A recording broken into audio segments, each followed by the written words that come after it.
Hello friends, ఈరోజైతే నాది పాలకూర కోడిగుడ్డు అండి. దానికోసం నేను 4 గుడ్లు తీసుకున్నాను. అలాగే 4 కట్ల పాలకూర అయితే కడిగి రెడీగా పెట్టుకున్నాను. ఇంకా ఉల్లిపాయలు, టమాటా, పచ్చిమిర్చి వేయడానికి కాదండి, ఇవైతే చట్నీల కోసం కూడా కడిగి పెట్టుకున్నాను. ఒక 2 పచ్చిమిర్చి మాత్రం కర్రీకి వాడతాను. వేగుతున్నాయండి. ఈ ఉల్లిపాయలు వేగే టైంలోనే ఒక స్పూన్ అల్లం వెల్లుల్లి పేస్ట్ అయితే వేసుకున్నాను. 2 అల్లం వెల్లుల్లి పేస్ట్.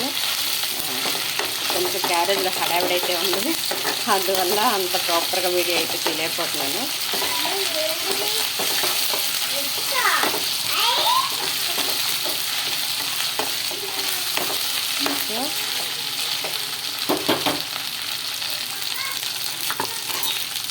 ఇప్పుడు ఒకే ఒక టమాటా అండి, ఒక ఉల్లిపాయ ఒక టమాటా మాత్రం తీసుకున్నాను.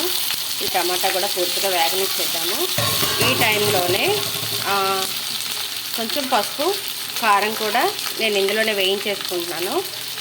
అలాగే రుచికి సరిపడా ఉప్పు కూడా ఇప్పుడే వేసుకుంటున్నాను. నేనైతే ఉప్పు వేయట్లేదండి, ఇక్కడ సాల్ట్ మాత్రమే యాడ్ చేస్తాను. అది కూడా మీకు చూపించేస్తాను. ఇదిగోండి, కొంచెం పసుపు,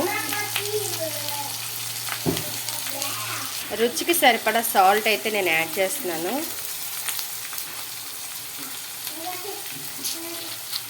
చాలా హడావిడైపోయింది ఇవాళ.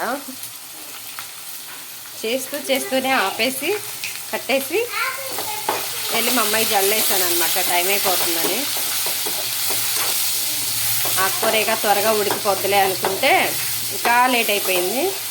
ఇవాళ అయితే 8 o'clockకి కర్రీ వండుతున్నాను. ఈ పాటికి నేను క్యారేజీలు కట్టేసేదాన్ని కర్రీ వండేసి. మా పిల్లలైతే రెడీ అయిపోయారు. పొద్దున్నే చీపుతో ఏం పనిరా, స్నానాలు చేసి రెడీ అయిపోయారు పిల్లలు. ఇప్పుడైతే ఒక 1/2 స్పూన్ గరం మసాలా అయితే యాడ్ చేస్తున్నానండి. ఇది నేను ఇంట్లో పొడి పట్టుకున్న మసాలా అన్నమాట. అయిపోయింది, మళ్ళీ కట్టాలి. అది ఇవ్వండి, 2 స్పూన్ల కారం అయితే వేస్తున్నాను.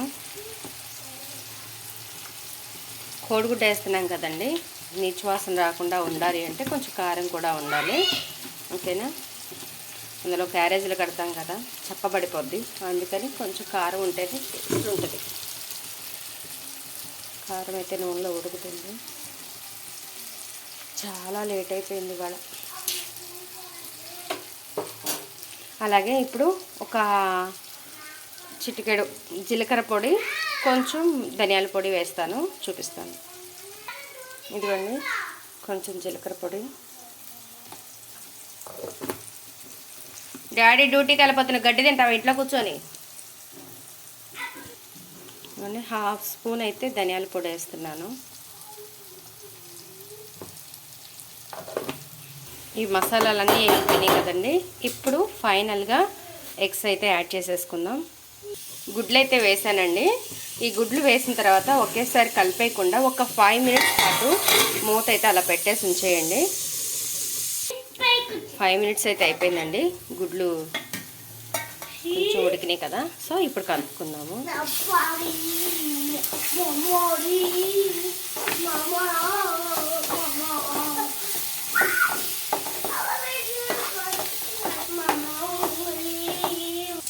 ఫ్రై అయితే అవుతుంది కదండి. ఇప్పుడు ఫైనల్గా పాలకూర అయితే పెట్టేస్తున్నాను. ఇది 4 కట్ల పాలకూర అండి.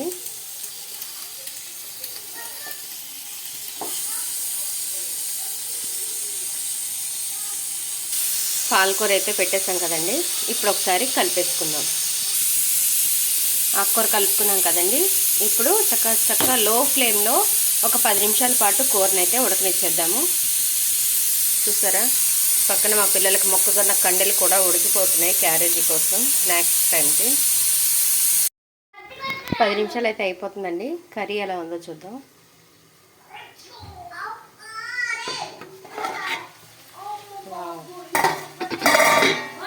కర్రీ అయితే రెడీ అయిపోయింది. ఇంకా ఫైనల్గా కొత్తిమీర వేసేద్దాము. కొత్తిమీర వేసి ఒక్క 5 minutes అలా కలిపేసుకుందాం.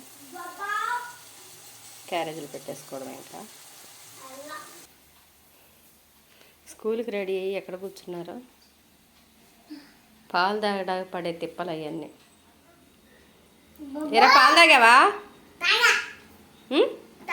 ఏ గ్లాస్ చూపించు నాకు. మరి తాగేస్తానన్నా? అసలు పొద్దున్న ఎందుకు గుమ్మాల్లో కూర్చున్నారు? అరే అక్కకి మీసాలు వచ్చినాయి.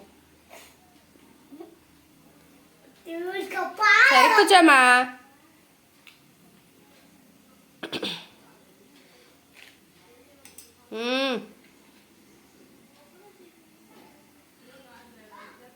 ఎవరు నువ్వు? నువ్వెవరు? రాజ్ కుమార్.